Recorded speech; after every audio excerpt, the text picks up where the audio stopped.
존님 말도 일리가 있습니다. 안 썼으면은 아마도 안 쓰고 있다라고 얘기했을 것도 같은데, 근데 이제 또 그냥 상대하기 싫어서 얘기 안 했을 가능성도 있으니까 그냥 기다리고 있어요. 뭐 사실 그게 지금 당장 판도를 바꿀 만한 정말 중대한 거면은 물론 중요한 포인트긴 합니다만, 그러니까 막 시각을 다투면서까지 알아내야 될 부분은 아닌 것 같아서 일단은 저는 기다리고 있습니다.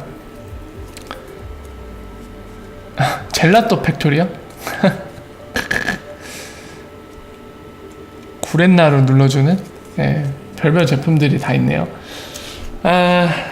오늘도 굉장히 덥네요. 요즘 자면서 너무 더운 것 같은데 오늘 역시도 굉장히 무더운 날인 것 같습니다. 여러분들 더위 안 먹으시게 조심하십시오.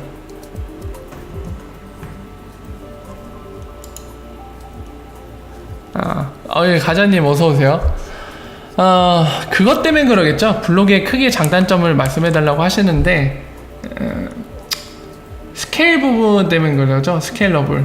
아마 질문 주시는 거는 이 친구 때문에 그럴 겁니다. 우리 희대의 스캠인 비트코인 SV가 블록 크기 늘린다고.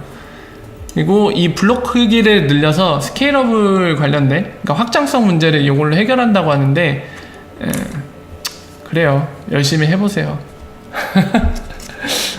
그러니까 원장 크기를 늘린다는 겁니다. 원장 크기를 늘린다, 처리량을 늘린다는 얘기죠. 원장 하나의 양을 늘린다는 얘기니까. 근데 모르겠어요. 이거에 대해서는 굉장히 주관적으로 얘기할 수밖에 없는데 모르겠어요. 제가 보는 입장에서는 별 생각이 없습니다. 왜냐면 그 블록 크기가 작은 거나 큰 거나 거기에 대해서 뭐라 해야 될까요? 제가 깊이 있게 논문 같은 걸 본 적도 없고, 그래서 제가 뭐라고 말할 입장도 안 되고, 그리고 저는 애초에 방식에 문제가 있다고 생각하거든요. POW는 작업 증명 자체 방식에 문제가 있다고 생각하기 때문에 블록 크기를 늘린다고 해서 크게 달라질 건 없다라고 생각하는 입장입니다. 그래서 그게 과연 중요한 문제일까 싶어요. 제 생각에서는.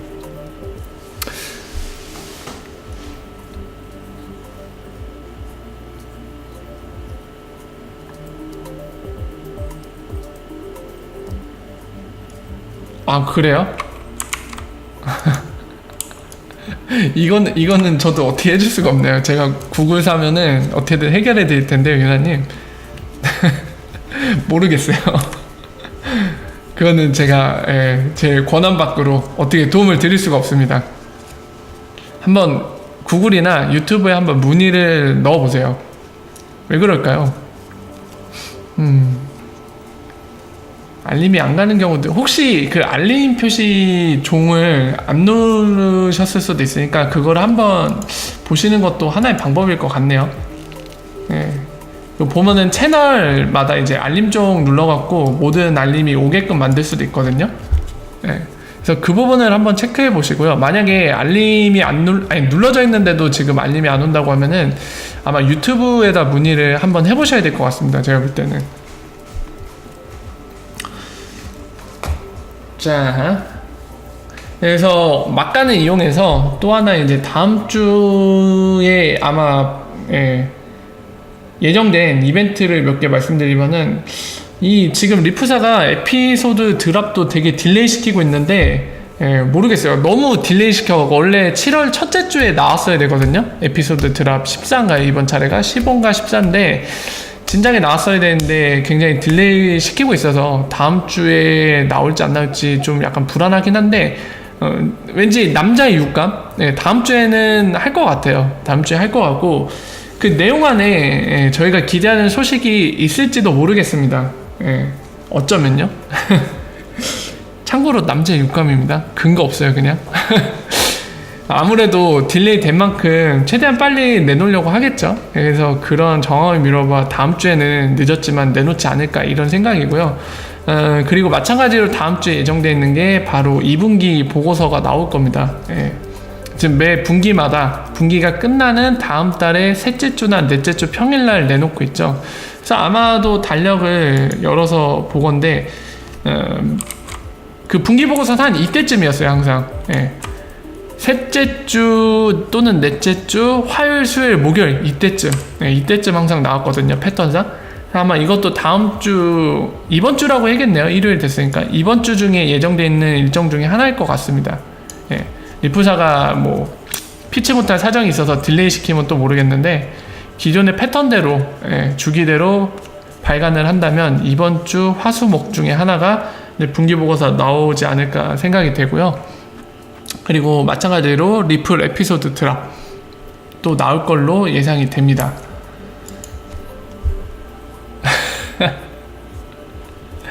남자의 육감 무시하시면 안 됩니다.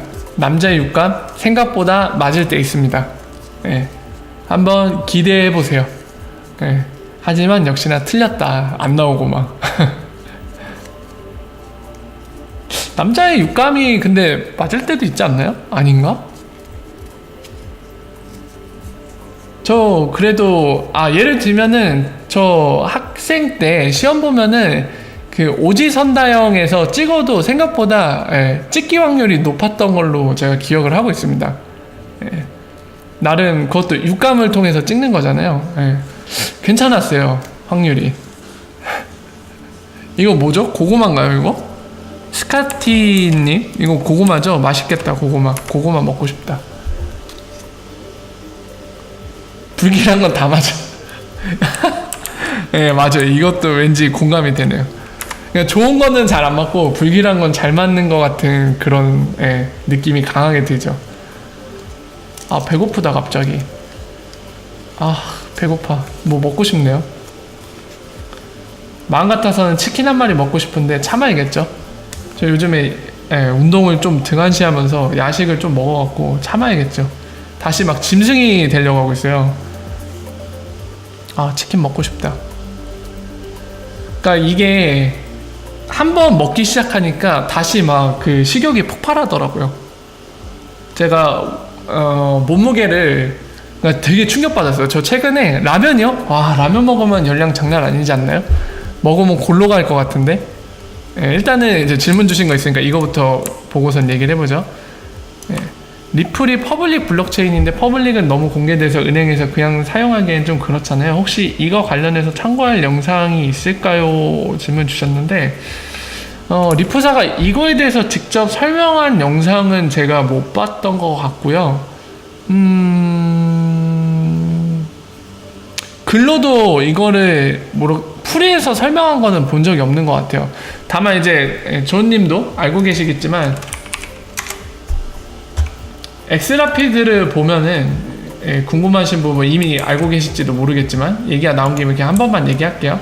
이런 구조로 돼 있잖아요. 은행에서 보내는 트랜잭션이 여기서 출발해서 여기에 도착한다고 가정했을 때 이 보내는 사람 정보와 받는 사람 정보가 이 퍼블릭 블록체인 XIP 레저상에서 기록이 안 되죠. 여기서 기록되는 건 단 하나뿐입니다. 이게 만약에 비트렉스라고 하고, 이게 만약에 빗소라고 하면, 이 빗소라고 하면요, 비트렉스 계정에서 빗소 계정으로 이게 만약 100달러치 보내는 거면은 XRP가 쓰여졌을 때 XRP 레저상에 기록되는 거는 비트렉스가 빗소 쪽으로 100달러치만큼의 XRP를 보낸 기록밖에 없습니다.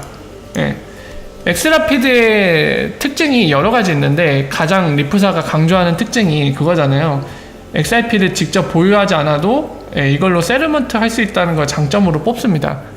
직접 들고 쓰지 않아도 된다는 거죠. 볼라틸리티 리스크가 없다는 거죠. 그걸 장점으로 얘기하는데, 그거 말고도 방금 쭈아님이 질문 주신 거, 쭈아님이 요거 누가 보냈고 누가 받는지 이 퍼블릭 블록체인은 남지가 않습니다. 그냥 거래소 간의 XRP 이동만 보일 뿐이죠.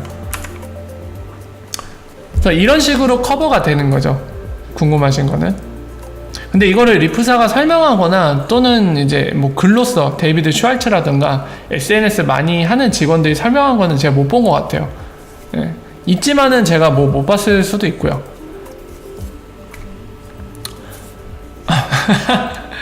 아니에요. 혜인님, 저는 약간 말려달라는 의미로 말씀드리는 겁니다. 제 식욕이 폭발하는데 참아야 될 것 같아요. 안 그러면 다시 살을 찔 것 같아요. 이어서 말씀드리면 제가 뭐라고 해야 될까요? 제가 그 2012년쯤에 그 정밀 검사를 받은 건강검진이요. 예, 받았을 때 기록을 봤는데 우연치 않게 봤어요. 받고 그때 당시에 이제 체내 성분 검사에 따르면은 지금보다 제가 운동을 한 이유인데 운동을 한 이유인데도 불구하고 지금보다도 6kg가 덜 나갔어요. 심지어는 운동하기 전보다는 한 12kg가 덜 나갔어요. 당시에 따로 운동하는 것도 없는데. 그래서 저 되게 충격받았어요. 그거 와, 나 진짜 살이 많이 쪘구나, 살 엄청 빼야겠구나, 이 생각이 많이 들더라고요. 내일 열릴지 안 열릴지는 알 수가 없습니다. 그거는 아까도 말씀드렸지만 공식적인 무언가 코멘트가 없기 때문에 내일 열릴지 아니면 7월 말까지 열리기는 할지 이런 거는 알 수가 없네요. 그 구독 관련된 거 종 모양은요, 제가 하나로 보여드릴게요. 그러니까 예를 들면은 이거 볼까요? 테드 영상? 자, 보시면은 요 구독 버튼 있잖아요. 상관님. 정지하고 유나님 이렇게 구독을 하면은 요 옆에 종 모양이 추가되거든요. 구독 중일 때는 요걸 눌러야 돼요. 눌러서 이렇게 종이 울리는 모양이 돼야지 알림이 갑니다. 그래서 아까 제가 설명드린 건 요거를 한번 확인해 보시라는 말씀이었어요. 네.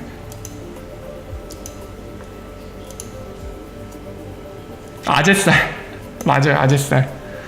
코빗이요? 코빗은 제가 써보질 않아서 모르겠네요. 원장의 크기를 얘기해요. 결국에 블럭의 크기를 올린다는 거는 원장의 크기를 의미합니다. 블럭이 기존에 요만큼이었으면은 요만큼으로 올리자는 거잖아요. 그죠? 늘리자는 거잖아요. 그러면 여기 안에 트랜잭션이 더 많이 기록될 수 있겠죠? 그걸 하자는 겁니다, 지금. SV 같은 경우.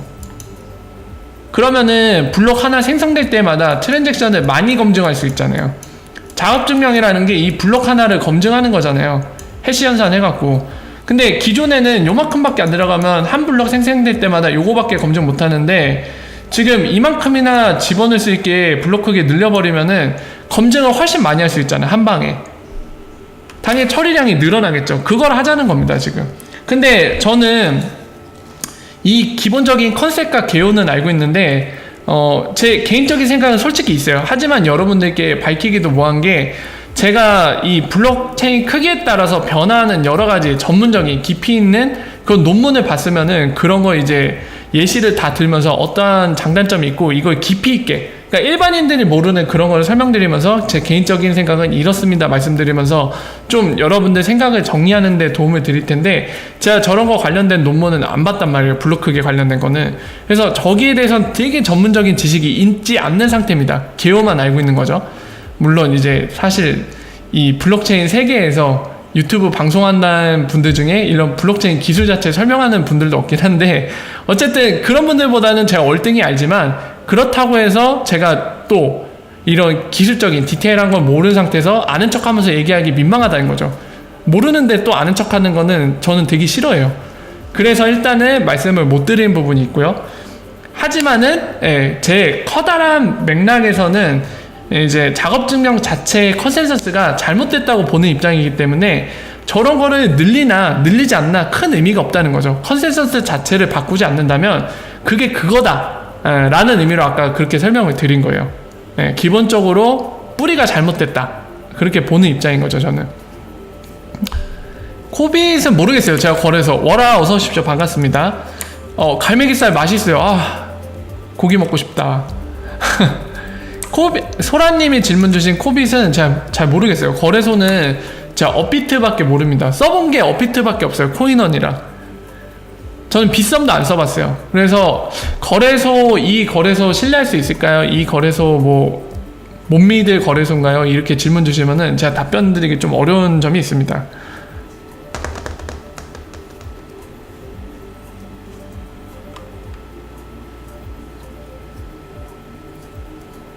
그래요? 그렇군요. 그러니까 각자의 주관은 다 다르죠. 어떤 분들은 정말 믿어도 된다, 어떤 분들은 믿으면 안 된다 얘기하는데 아니 가자님 숙제를 내시네. 2,000원 감사합니다. 나중에 블로기 크기 논문 보시고 알려주세요. 가자님 죄송하지만 이거 말고 다른 거에 대해 제가 답변을 드릴게요. 아, 숙제를 내주시다니 참, 참 밉상이시네요. 아니, 이런 숙제를 내줘. 아니, 그 논문 볼 생각 없어요. 그 논문 볼 생각 없습니다. 왜냐면은 저는 이제 약간 정보 보안 쪽에 포커싱이 돼 있어요. 사실 블록 이 크기를 관심 자체가 없어요. 정확히 말씀드리면 그게 크던지 작던지 큰 관심이 없기 때문에 그 논문은 제가 볼 생각이 없습니다. 만약에 궁금했으면 제가 진작에 봤겠죠. 그거 말고 딴 거 말씀해 주시면 딴 거에 대해서 친절하게 성심성의껏 제 모든 걸 다해서 답변을 드리도록 하겠습니다. 그런 식으로 숙제 내시면은 밉상이세요? 아니 됩니다. 아니, 블록체인의 기초는 아니에요. 블록의 크기가 아까 개요 말씀드렸죠. 어차피 이 한 블록이 있으면 여기에 뭐 해시값 기타 등등 여러가지 시퀀스라던가 이런 정보들도 기록되는데 어차피 본론은 그거거든요. 이 안에 검증된 트랜잭션들이 다 기록되는 거예요. 니은이죠. 트랜잭션 1, 2, 3, 4 이 블록체의 크기, 블록의 크기만큼 채울 수 있는 트랜잭션이 기록되고 요거를 이제 컨센서스로 입증을 하는 거죠.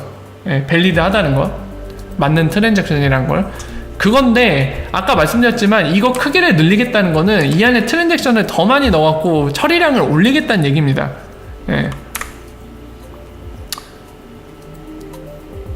저거를 깊이 있게 들어갈 필요가 없을 것 같아요. 만약에 여러분들이 블록체인 개발자라고 하면은 알아야겠지만은 여러분들이 블록체인 갖고 개발하거나 사업을 직접 기술적으로 엔지니어로 하실 건 아니잖아요. 제 생각에는 이런 개략적인 것만 아시면 되지 그 이상 깊이 있게 아는 게 무슨 의미일까 싶어요. 사실 이 정도만 알아도 웬만한 일반인 중에서는 모르는 사람들이 태반이잖아요. 그러니까 예를 들면은 야, 비트코인 SV가 블록체인 크기를 막 늘리려고 하는데 이게 늘리면 뭐가 좋은 거야? 도대체 왜 늘리고 싶어 하는 거지? 이거에 대해서도 모르시는 분 많아요. 그냥 이거죠. 오늘날의 대부분의 현실은 이겁니다. 솔직히 뭐냐면 자, 뭐 커뮤니티가 있습니다. 코인 개판이라는 커뮤니티가 있다고 가정해봅시다. 그럼 게시글이 올라와요. 여기 게시글 딱 제목 막 이런 거 뭐 예를 들면 개오제 비트코인 SV 개오제 이렇게 올라요. 그럼 내용 보면은 블록 크기 올린다. 언제? 7월 뭐 28일 이런 식으로. 이게 개오자라고 하고 댓글도 와 초대박 떡상하는 거야? 막 이게 오늘날의 현실이에요. 아니 이거 이 블록 크기 올리는 게 어떤 의미인지도 모르고 그냥 개오제라고 하고 그거를 그냥 가감없이 수용을 합니다. 대부분들이. 아 그래? 뭔가 업데이트가 있다면 다 개오제야. 예를 들면은 뭐 버전업이 있다. 뭐 예를 들면 이더리움 3.0 되겠다. 언제까지 해서 그럼 무조건 개오제. 내용 안 봐요. 그냥 이거 개오제라고 글 달리고 거기 댓글들은 가감없이 그냥 개오제 개대박 떡상이다 가자 외칩니다. 이게 오늘날의 현실인데 여러분들은 적어도 블록 크기에 따른 뭔가 그걸 왜 올리려는지 그리고 그게 블록 크기가 커지면 처리량이 늘어난다는 사실은 알잖아요. 그 정도면 될 것 같아요. 아까도 말씀드렸지만 블록체인 갖고 엔지니어로서 뭐 개발하거나 또는 이 사업에 엔지니어로서 뛰어들 게 아니라면 그 이상 깊이 있게 파도 의미가 없는 겁니다. 솔직히 기사를 보는데 이런 소식들의 진실을 파악하는데 어려움이 없거든요. 이 정도만 아셔도. 그리고 중요한 건 가자님이 저한테 숙제를 내셨지만 저도 볼 생각 없습니다. 이유는 방금 설명드린 거. 이런 이유 때문에 더 이상 깊이 있게 관심이 없어요. 저도.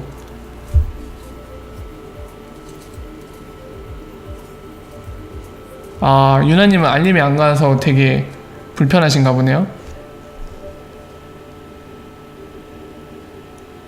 아, 근데 제가 솔직하게 말씀드리죠. 저도 이거에 대해서는 논문이나 이런 거 디테일한 깊이 있는 자료를 안 봤기 때문에 그 이상은 저도 모르는 상태입니다. 이런 제가 창피하시거나 또는 못 믿었다면 어쩔 수는 없어요. 그래도 모르는 건 모르는 거니까 그 부분은 더 이상 설명드릴 수 없고 가자님이 그래서 깊이 있게 파보라고 숙제를 내주셨지만 더 이상 깊이 있게 팔 생각이 없습니다. 이유는 방금 말씀드린 것 때문이에요. 저한테 의미가 없어요. 그걸 더 깊이 있게 알아도 의미가 없습니다. 그리고 사실 제가 저한테 의미가 없더라도 제가 알아서 여러분들께 설명드렸을 때, 여러분들이 알게 됐을 때 뭔가 도움이 된다고 하면 그래도 고려를 해보겠는데, 사실 이거는 여러분들의 그냥 호기심을 푸는 거 이외에 또 다른 뭔가 장점이 있거나 혜택이 없어요. 여러분들이 뭐 블록체인 개발자로서 뛰어들 게 아니라면은 알아도 그만, 몰라도 그만인 부분이거든요. 예. 소식을 보는데 지금 설명드린 거 이상으로 알아봤자 크게 달라지는 게 없습니다. 크게 달라지는 게 없는 정도가 아니라 달라지는 게 없어요, 사실. 예, 몰라도 되는 부분이라는 얘기죠.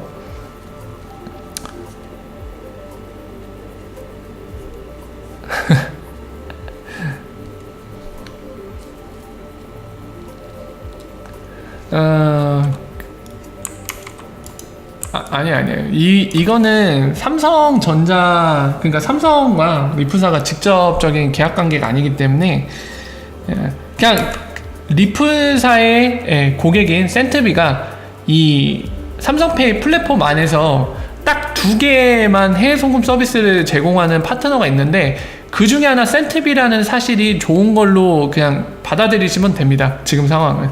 그 이상도 그 이하도 없어요, 지금으로선. 예. 근데 여러분들 기억하셔야 되는 게, 리프사 본인들도 얘기하지만 이 솔루션을 제공하는 업체입니다. 직접 송금 사업에 뛰어드는 업체가 아니거든요. 예. 이런 센트비 같은 업체들이 리프사의 강력한 솔루션을 통해서 이 송금 시장을 변화시켜 나간다는 사실이 되게 중요한 거예요. 그리고 그런 업체 중에 하나인 센트비가 삼성페이 같은 되게 이 시장에서 영향력을 발휘하는 그런 플랫폼 안에 해외 송금 파트너 딱 둘밖에 없는데 그 중에 하나로 자리 잡았다는 걸로, 예, 그냥 그걸로 좋다고 생각을 하시면 될 것 같아요. 리프사가 이 플랫폼에 직접 뛰어들거나 그럴 일은 없습니다. 삼성 역시도 플랫폼 프로바이더지 리프사 직접 계약을 맺을 일이 없거든요. 삼성이 직접 해외 송금 사업에 뛰어들지 않는 이상. 지금 많은 분들이 오해하실 수도 있는 게, 삼성이 직접 해외 송금 서비스에 뛰어든 게 아닙니다. 그죠? 카카오뱅크는 본인들이 해외 송금 서비스를 제공하는 가운데 실제로 다른 해외 송금 서비스 제공하는 다른 금융업체들, 다른 회사들과 파트너 관계도 맺죠. 그 중에 하나 웨스턴 유니언도 있고요. 네, 본인들이 직접 서비스도 하고, 카카오뱅크. 근데 삼성은 지금 얘기가 다릅니다. 본인들이 해외 송금 서비스를 직접 하는 게 아니라 본인들 플랫폼에 고객들한테 해외 송금 서비스도 제공할 건데, 본인들이 직접 이 서비스를 제공하는 사람이 아니다 보니까, 회사가 아니다 보니까 해외 송금 서비스를 제공할 수 있는 파트너 둘을 그 안에 데려다 놓은 거죠. 그 중에 하나가 센트비인 거예요. 예, 그 점을 분명히 하셔야 됩니다.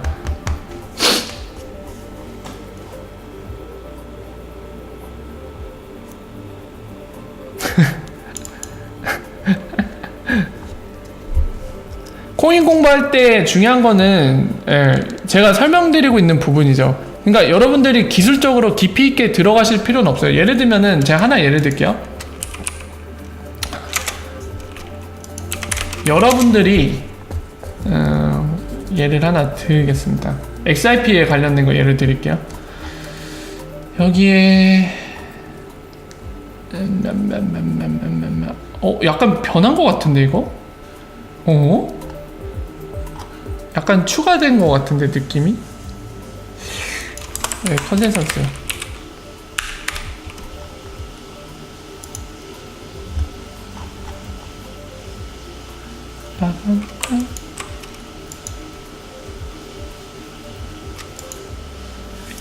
자, 여러분들이 예를 드는 겁니다. 지금 보시는 거는 코발트 관련된 이단 맥브로가 제출한 논문이거든요. 예, 여기 써있죠? 코넬 대학교. 예, 여기에 제출한 논문이고 등재가 돼 있는데, 여러분들이 이 내용을 이해하실 필요가 있습니까? 그러니까 코발트가 제가 몇 번 설명드렸죠. 코발트가 이 비잔틴 장군 문제, 예를 들면 장군 5명 있고 이 장군 1, 2, 3, 4, 5번의 장군이 있으면 이들이 똑같은 시간에 성을 공격해야만 성공할 수 있는데, 이 중에 스파이가 있을 수도 있단 말이에요. 배신자라던가. 예, 그랬을 때 이 문제를 어떻게 해결할 수 있는지가 바로 비잔틴 장군 문제인데, 기존의 XRP 레저가 최악의 경우에는 이 한 놈만, 스파이일 경우에 바로 트랜잭션을 이중지불 문제없이 처리할 수 있다고 한다면, 이제 코발트 같은 경우는 2명이 스파이여도 적절하게 처리가 가능하다는 거죠. 이중지불 문제가 발생하지 않고. 이 핵심만 알면 되죠. 근데 여러분들이 자 보세요. 이제부터 아까 그 블록 크기 관련된 거 이제 비유해서 설명드립니다. 여러분들 이 지금 논문 보시는 게 49장짜리인데 보시면은 수학 증명을 위해서 이런 수식이 나오거든요. 여러분들 이거를 아셔야 되나요? 꼭? 알아서 여러분들이 얻을 수 있는 이득이 뭐가 있죠? 여러분들이 코발트의 로직에 대해서 수학적인 증명을 알게 되실지 몰라도 리프사 XRP 관련된 소식을 들을 때 이거를 알므로써 소식 들을 때 뭔가 더 잘 구분할 수 있다던가 또는 소식을 좀 더 빠르게 이해할 수 있다던가 이런 혜택이 전혀 없습니다. 이건 몰라도 상관없거든요. 그냥 아까 말씀드린 것처럼 코발트가 기본 컨셉, 핵심 내용만 이해하면 되거든요. 기존의 컨센서스, XRP 컨센서스는 5명 중에 최악의 상황 같은 경우는 한 명만 배신자, 그러니까 밸리데이터가 삐꾸일 때, 하나만 삐꾸일 때, 5개가 총 있을 때 하나만 삐꾸일 때는 정상적인 처리가 가능하다. 최악의 상황에서도.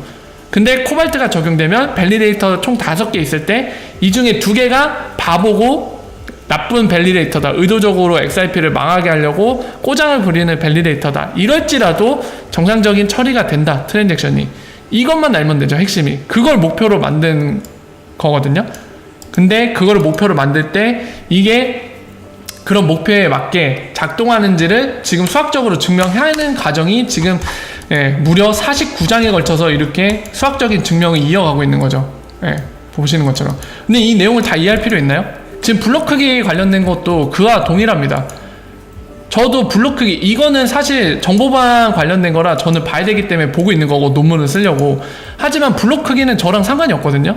아까 말씀드린 이유 때문에 제가 그거 이해해도 얻는 혜택이 없기 때문에 안 받습니다.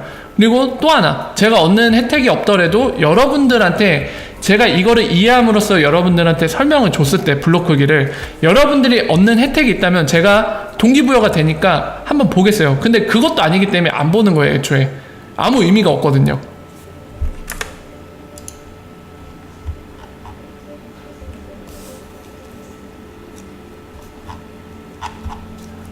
그래서 좀 여러분들한테 이 컨센서스로 비유해서 설명을 드렸는데 좀 잘 전달이 됐으면 좋겠네요. 가자님도 좀 전달이 됐으면 좋겠습니다.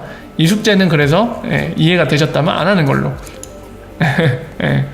의미가 없는 숙제라 다른 숙제를 주세요 라고 얘기를 잘못했네요. 숙제 주지 마세요. 바빠요. 숙제할 시간 없어요. 숙제 싫어. 돈 받고 XRP 홍보하시는 분이 많아요? 돈을 주나요? 저는 받은 적이 없는데. 광고 제의는 많이 들어와요. 솔직히 광고 제의 많이 들어오는데 XRP 관련된 광고 제의는 단 한 번도 없습니다. 뭐 제가 처음 들어보는 암호화폐들 그리고 처음 들어보는 암호화폐 거래소 이런 것들은 되게 광고 제의 많이 들어왔어요. 제가 저한테 영상 찍어주면 돈 주겠다고.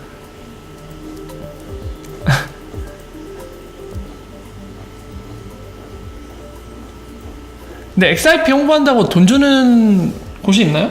처음 들어보는데? 리플사도 그거는 안 하는데 어디에서 XRP 홍보하면 돈 주죠? 되게 궁금하네. 그럼 저 돈 많이 받아야 되는 거 아닌가?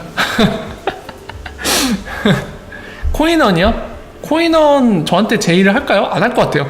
일단 여러분들 암호화폐 거래소도 입장에선 솔직히 저 같은 사람한테 제의를 하느니 다른 유튜버들한테 제의를 할 겁니다. 그건 명백해요. 왜냐면 구독자나 청취자가 많아야지 홍보가 되니까 그들 입장에서 홍보가 목적이지 자선 사업이 아니거든요. 근데 저 같은 경우는 그런 막 알려진 유튜버들보다 구독자도 적고 그 다음에 이 라이브 방송 보시는 분들도 상당히 적습니다. 상대적으로. 근데 저한테 투자하느니 저 같아도 다른 사람들한테 투자할 것 같아요. 다른 유튜버들. 그래서 저한테는 제의 안 들어올 겁니다. 앞으로도. 지금까지도 들어온 적 없고.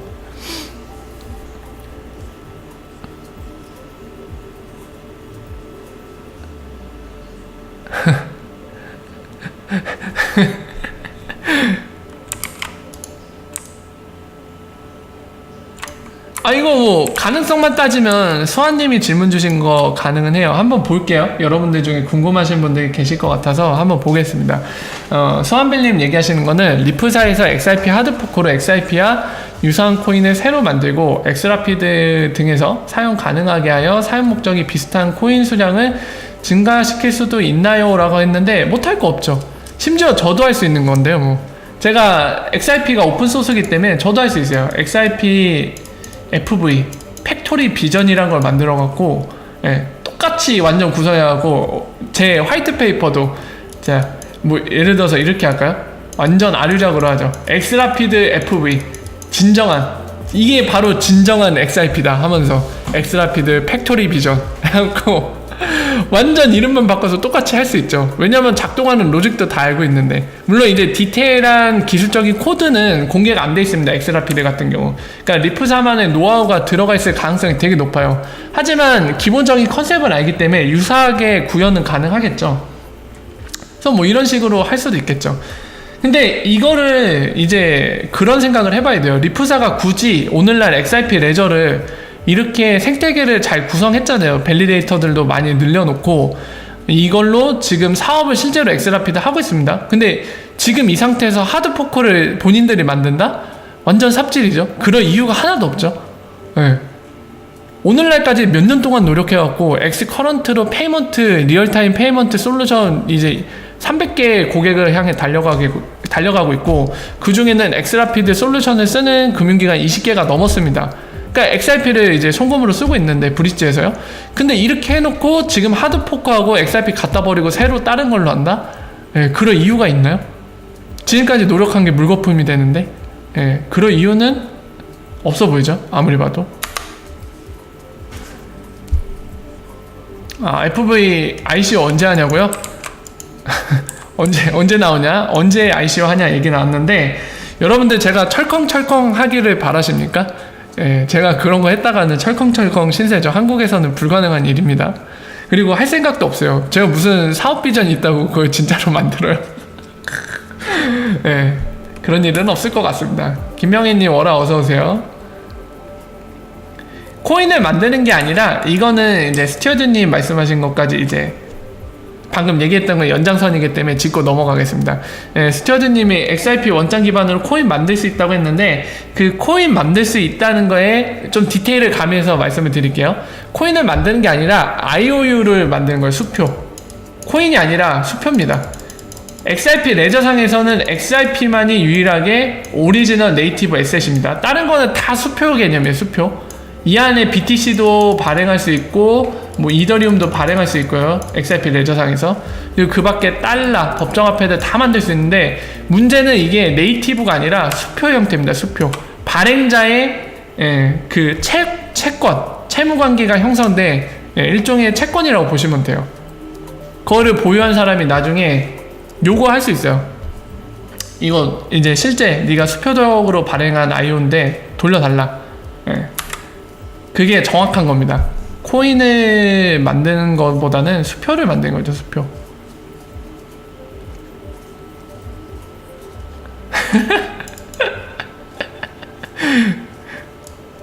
금은동님 질문 뭐 주셨나요? 제가 못 봤는데 다시 한번 좀 적어주실 수 있을까요? 확인하고 답변 드리겠습니다. 증권으로 분류되면은 오히려 호재일 수 있다는 스카티님 말씀이 있으신데 증권 되면은 저게 브릿지로 쓸 수가 없죠. 그러니까 뭐 만약에 증권으로 분류돼도 XRP가 브릿지로 쓸 수 있다면 다행인데 제가 볼 때는 유가증권으로 분류가 되면은 이게 브릿지로 쓰기 힘들어질 걸로 보이거든요. 그건 상당히 안 좋은 걸로 보입니다. 더군다나 증권이란 얘기는 발행자가 있다는 얘기입니다. 증권으로 분류되면. 그죠? 발행자가 누군가요? 그러면 증권으로 분류시켰다는 얘기는 발행자가 있다는 얘기인데 누구로 분리시킬까요? 만약에 증권으로 분류되면. 그러면 리프사로 아마 할 가능성이 굉장히 높겠죠? 이러면 악재죠. 이걸 주식처럼 보겠다는 거잖아요. 1000억 개 발행된 거요. 주식처럼 보는 거를 이 통화의 브릿지로 삼는다? 좀 상당하기 힘들어 보입니다. 여러모로 리프사 입장에서 곤란할 거예요. 그러니까 작년까지도 올해는 특별히 이 문제, 이 이슈에 대해서 대응은 안 하고 있죠. 작년까지만 해도 되게 열심히 대응했죠. 제가 말씀드린 것처럼 뭐 XRP와 리플은 서로 다른 거다. XRP는 암호화폐고 리플이라는 거는 회사 이름이다. 회사다. 이거를 되게 분리하려고 노력을 많이 했죠. 분리해서 인식시키려고 사람들이 너무 혼동을 하니까. 그리고 더불어서 컨퍼런스나 인터뷰 나갈 때도 항상 그 얘기를 했습니다. XRP는 증권 시큐리티가 아니다. 이걸 되게 강조했죠. 물론 이제 아까 말씀드린 것처럼 올해는 이 이슈가 아마 위험 단계를 넘어섰다고 봤기 때문에 언급을 안 한 것 같은데, 어쨌든 그런 이력들이 있습니다. 그만큼 XRP가 증권으로 분류되면 호재는 절대로 아닌 거죠. 브라질 엑스라피드는 컨펌 됐다시피 3분기 또는 4분기 초로 확인이 됐습니다. 근데 아마 두 개를 얘기한 거는 3분기가 일단은 목표라는 얘기죠. 만약에 사정상 늦어지면 4분기 초까지 딜레이 될 수 있다. 이런 의미로 보여집니다.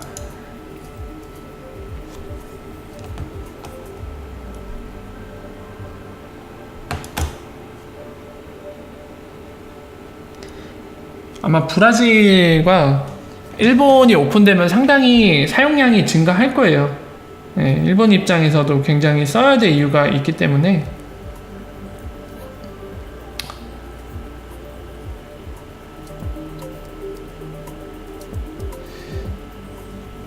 자, 사용되더라도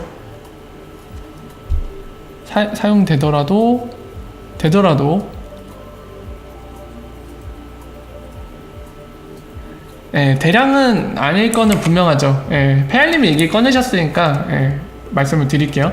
오늘날에는 이 XRP 유동성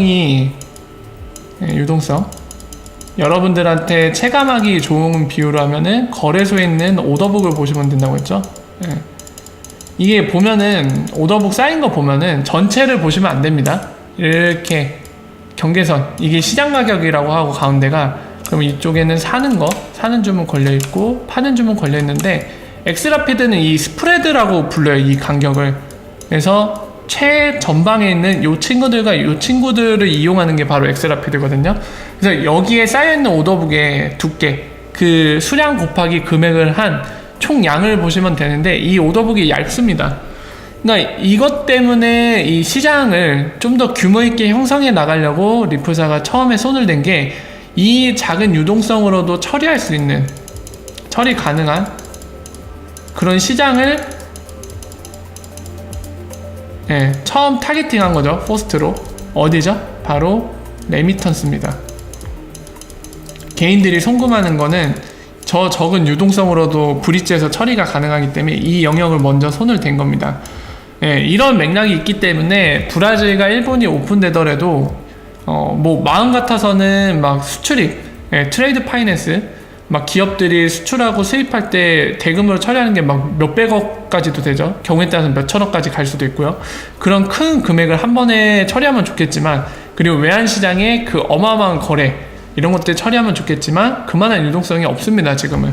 그렇기 때문에 레미턴스로 쓸 수밖에 없을 거고요. 유동성 부족 때문에.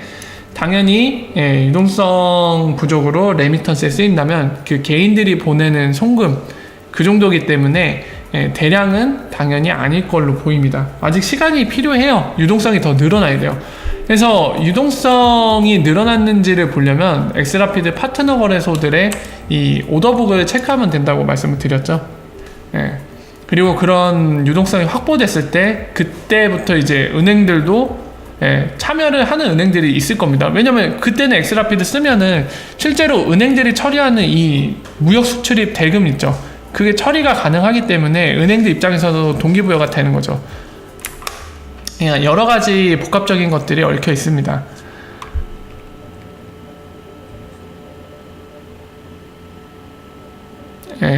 굿밤 하십시오. 점차 늘릴 겁니다.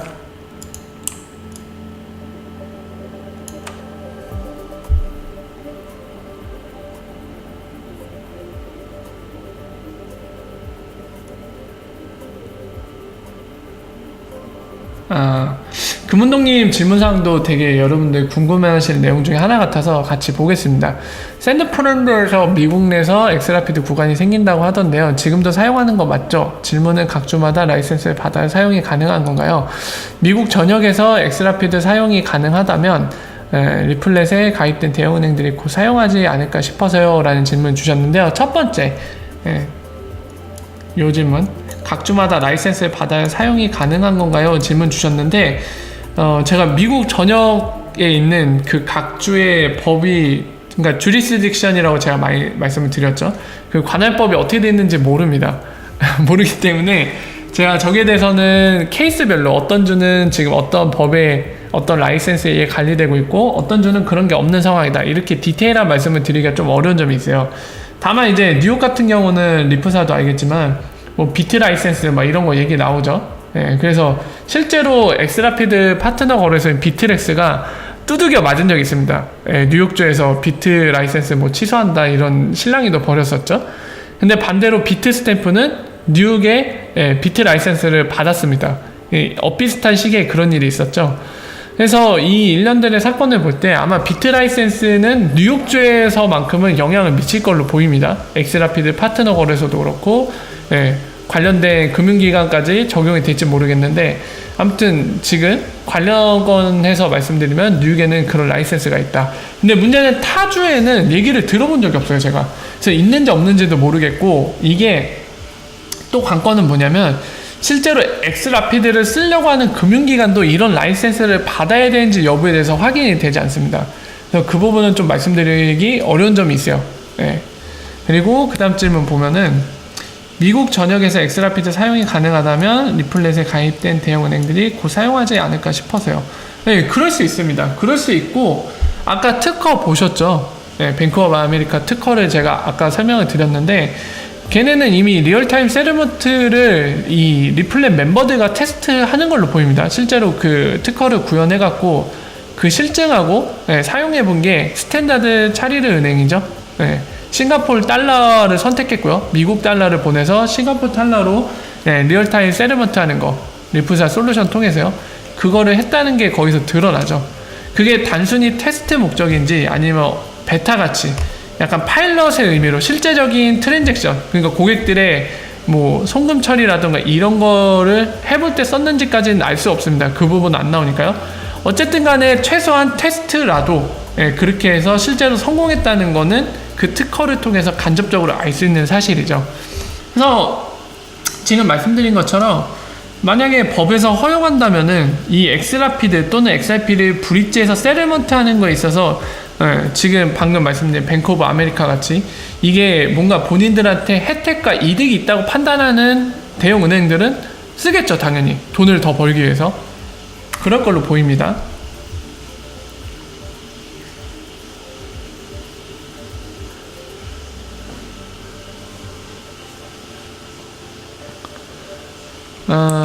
아마존도 XRP를 사용할 수도 있다는 움직임 같은 게 있나요? 말씀하시는데 그런 움직임은 지금 없습니다. 없고 아마 아마존이 이제 글로벌 기업이다 보니까 얘 갖고 소설을 쓰시는 분들이 굉장히 많을 거예요. 많은데 제가 팁을 하나 드리자면, 제가 아마존도 작년인가요? 설명을 드린 적이 있는데 그 영상 링크를 드릴게요. 그거 보시면 정리가 되실 겁니다. 링크를 한번 드릴게요. 아마존 검색하면 되나? 한 번에 싹 정리했습니다. 요거 보시면 돼요. 그러니까 리프사가 아마존을 고객으로서 생각을 하고 있기는 합니다. 근데 어떤 식으로 해서 그걸 바라보고 있는지가 좀 드러날 거예요. 그래서 요거를 보시면은 이해가 되실 거고요. 만약에 보시고 이해가 안 되신 부분이 있다면 저한테 질문 주시면 답변을 드리도록 하겠습니다. 그냥 뭐 아마존도 무조건 뭐 리프사 관련 있다 막 이렇게 식으로 엮으려고 하는 사람들이 굉장히 많은데 상당히 잘못된 접근 방법이에요. 궁금하신 내용은 지금 드린 링크로 확인이 가능하실 겁니다. 한번 확인하시고 궁금한 내용은 또 질문 주세요. 자, 그래서 여러분들 오늘도 대략 1시간 조금 넘게 방송을 진행한 것 같은데요. 아무래도 이제 내일부터 월요일로 평일이 시작하는 만큼 오늘은 이제 여기서 마무리를 지을까 합니다. 한 주 동안 정말 고생 많으셨고요. 또 이제 새로운 한 주 평일이 시작되는데 아무래도 비도 많이 온다고 하네요. 다음 주 같은 경우는 수, 목, 금 해갖고 일주일에 절반 이상이 비가 온다고 하는데 아무쪼록 비 피해 없으시길, 그리고 이런 찌뿌둥한 날씨 때문에 여러분들 뭐 여러가지 기분 또는 더위 드시거나 이런 부분들 때문에 건강을 잃으시는 분 없기를 바랍니다. 자, 오늘 여기까지 해서 여러분들과 함께 시간 보냈는데요. 예, 소중한 시간 내주신 거, 그리고 오늘 역시도 시간 가는 줄 모르고 즐겁게 방송을 할 수 있게 해주신 거 감사드리다는 말씀 드리고 싶습니다. 예, 오늘 여기까지 XRP 팩토리였고요. 오늘 좋은 밤 되시고, 네, 또 좋은 소식과 좋은 내용들로 여러분들 찾아뵙도록 하겠습니다. 오늘 좋은 밤 되십시오. 인사드리고 물러가도록 하겠습니다. 월바.